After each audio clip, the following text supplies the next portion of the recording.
బుగ్గారం మండలం గోపులాపూర్ జంట హత్య కేసులో 7 నిందితులను అరెస్ట్ చేసి కారు 2 బైకులు 7 సెల్ ఫోన్లు స్వాధీనం చేసుకున్నట్లు జగిత్యాల డీఎస్పీ రఘుచందర్ తెలిపారు. ధర్మపురి సిఐ కార్యాలయంలో ఏర్పాటు చేసిన విలేకరుల సమావేశంలో డీఎస్పీ వివరాలు వెల్లడించారు. బుగ్గారం మండలం గోపులాపూర్ గ్రామాలకు చెందిన దీటి తార ఆమె కొడుకు శ్రీనివాసులు 2018లో వారి బంధువులు నాగుల అంజయ్య అతని కొడుకు రాజేష్ వద్ద ఇంటిని కొన్నారు. కానీ అదే ఇంటిని 2017లో అంజయ్య తమకు అమ్మాడని తార ఇంటి పక్కనే ఉంటున్న బుర్ర లక్ష్మి ఆమె కొడుకులు నాగరాజు నవీన్లు కోర్టును ఆశ్రయించారు. 2023లో ఆ కోర్టు కేసును కొట్టివేసింది. అప్పటి నుంచి ఆ 2 కుటుంబాల మధ్య విభేదాలు కొనసాగుతున్నాయి. వారం రోజుల క్రితం జగిత్యాలలో ఉంటున్న బుర్ర లక్ష్మి, నాగరాజు, వెంకటమ్మ, పూజ, నవీన్లు ఎల్లమ్మ పట్టణాల కోసం గోపులాపురం వచ్చారు. వారి ఇంటి ముందు నుంచి వెళ్తుండగా మంచాలు అడ్డగా ఉన్నాయని వారి ఇరు వర్గాల మధ్య చిన్న గొడవ జరిగింది.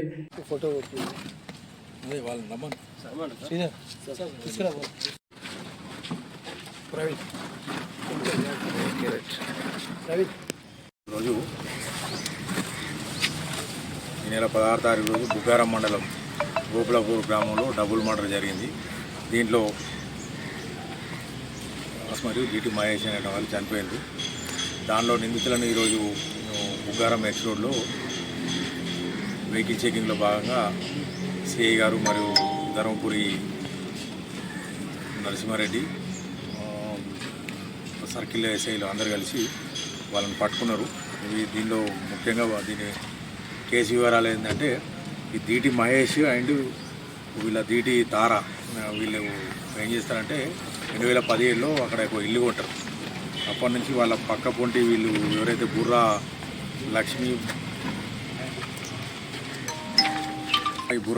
ఆమె కొడుకులు నాగరాజు నవీన్లు ఏంటంటే ఇది మేము గతంలో ఇల్లు మేమే ఉన్నామని కోర్టుకు వెళ్తారు. కోర్టుకు వెళ్తే ఏంటంటే 2023 సెప్టెంబర్లో ఆ కేసు వీళ్ళు ఇంట్రెస్ట్ లేదని చెప్పి ఆ కేసు కొట్టుకుపోతుంది. తర్వాత ఈ 12 తారీఖు రోజు నవీన్ మళ్ళీ వీళ్ళ బుర్ర లక్ష్మి, బుర్ర నాగరాజు వీళ్ళందరూ జగిత్యాల ఉంటారు. ఆ ఇంటికి ఎల్లమ్మ పట్టణాల గురించి వస్తారు. వచ్చిన తర్వాత అప్పటి నుంచి ఆ కేసు కొట్టుకుపోయినప్పటి నుంచి వీళ్ళ మధ్యలో 2 కుటుంబాల మధ్యలో విభేదాలు ఉంటాయి.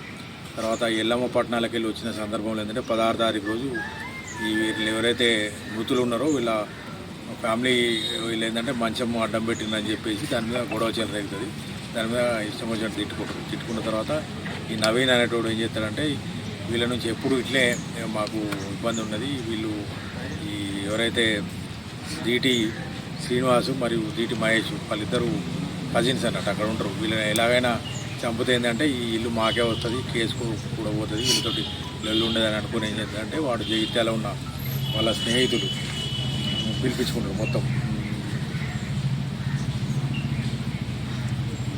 సబ్జ రాజేందరు, బొమ్మల వెంకటేషు, నాచుపల్లి గంగారం అలియాస్ మనోజ్, చింతల శేషు మరియు చొప్ప అజయ్ వీళ్ళందరూ జగిత్యాల నుంచి పిలిపించుకొని వాళ్ళకి చెప్తారు, అరే ఇట్లా పొద్దున్న నుంచి గొడవలు అవుతున్నాయి, నేను వాళ్ళను చంపాలనుకుంటున్నా, ఇది సమస్య శాశ్వత పరిష్కారం అయితే ఆ ఇల్లు మాకే అవుతుంది అనుకుని వాళ్ళకి చెప్పిందంటే వాళ్ళు రాగానే వీళ్ళందరూ కలిసి ఆ మృతులిద్దరు దీటి శ్రీనివాస్ అండ్ దీటి మహేష్ ఇంట్లో ఉన్న చూసుకొని ఏంటంటే వీళ్ళందరూ మూకుమ్మడిగా కర్రలను ఐరన్ పైపులతోటి వాళ్ళ ఇంటికి వెళ్ళి దాడి చేస్తారు.